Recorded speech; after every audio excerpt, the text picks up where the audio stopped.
Hey there, folks. This is Vision with Skateboarding California. And you know, ever since I started skateboarding, all I ever really wanted to skate was pools. I remember when I was probably about 7, 8 years old, seeing footage on television of people skating in pools, and I was completely blown away by it. It was one of the most amazing things that I had ever seen. I remember watching it, just thinking how desperately I wanted to learn how to do that sort of thing myself. Now, back when kids were hopping fences so that they could skate backyard swimming pools that looked something like this, I was growing up in Ohio. And unfortunately, we didn't have round pools in Ohio. In fact, most of the pools in Ohio looked more like this. Or, worse yet, they looked like this. Obviously not something that you could really skate.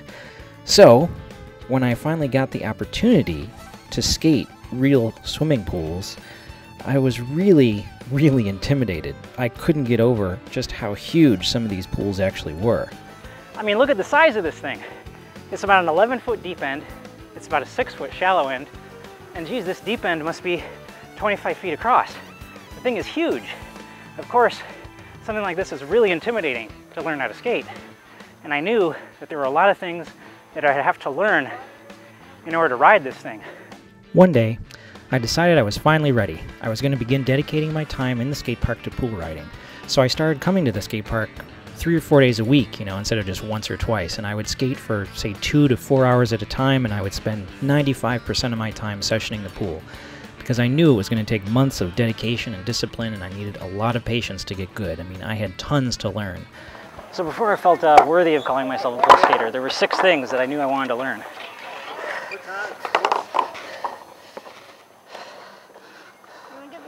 First thing was drop in.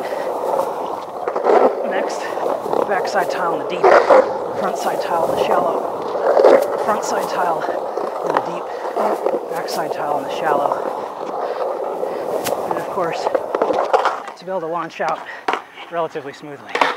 As far as I was concerned, if I couldn't do those 6 things, I wasn't worthy of calling myself a pool skater. In the end, it took me about 3 months of skating for about 8 to 12 hours a week in order to learn those 6 skills.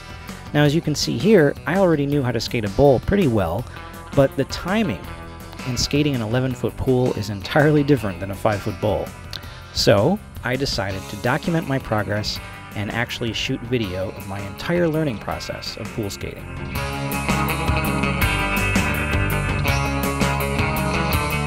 Now, as you can see, this footage was shot on the 5th of July, and this is actually the very first drop-in that I got in this pool on video. And the very first drop-in that I ever did on vert and in this pool was actually 3 days prior to this, which was Thursday, and that would be July 2nd. And I had actually been skating the pool for, I'd say, maybe 3 weeks or so before I learned how to drop in. And the thing was, it was just so exhausting to climb into the pool and to try to learn how to pump back and forth without having that, extra momentum that you need from dropping in. So I finally said, okay, that's it. I have to learn the drop-in just so I can get more speed. And so I remember on the 2nd of July, that Thursday afternoon, I had gotten out of work a little bit early for the holiday, and I was standing there on the edge of the pool. I'm looking into this thing, and I thought, I now have 3 more days off of work. If I can do this, if I pull this off right now, I'm going to be in such a good mood. I'm going to be so happy for the rest of the weekend. And so I had my iPod. I was listening to Caramel Dancing. Yes, I was actually listening to that song. And I don't know, I was in a great mood. I was really happy, and it was all sunny and beautiful, and I said, okay, this is it. I can do this. I'm going to pull it off. And my very first try, I bailed. Fell and did kind of a knee slide out.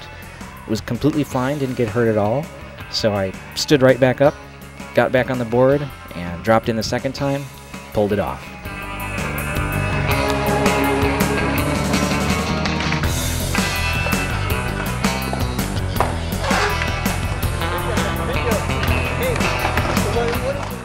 Now, as you can see from watching this footage, every time I would set the board on the coping and get ready to drop in, it would take me forever to actually do it.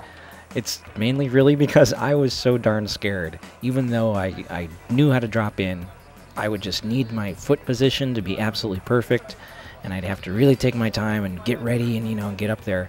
And as you can see, my carves are really, really low on these first run-throughs. I'm still many feet below the coping in the deep end.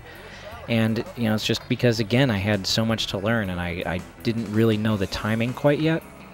So sometimes I could kick turn a little bit higher, but my carves back then were still pretty low, and I was still just working on things, just trying to figure out how to get that rhythm going.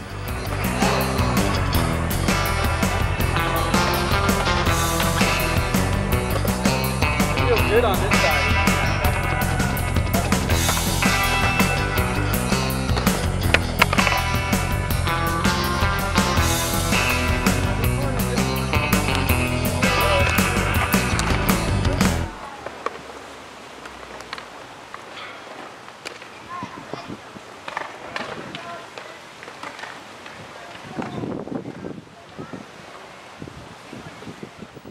The day before I shot this footage, I actually got my very first backside kick turns to tile in the shallow end, and you can actually hear the grind onto the tile when you watch these clips.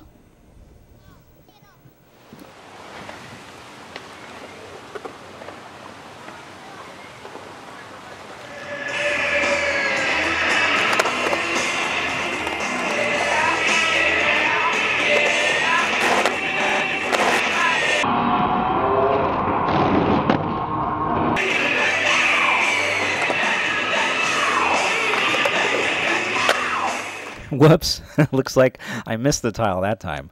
But you know, this angle gives you a little better idea of what the shallow end of the pool looks like. And man, I will tell you, climbing out of this pool sure gets exhausting. I mean, sure, you do it once or twice, no big deal, but do it 20 times in a row and wow. Now in this last clip, not only do I get backside tile in the shallow, but this is my first backside tile in the deep end.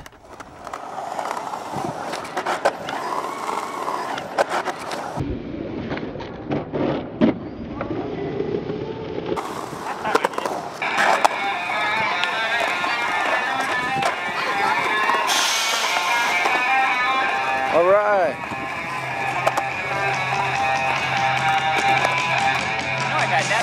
Okay. This ends episode 1, so be sure to go check out episode 2 of Learn to Skate a Pool.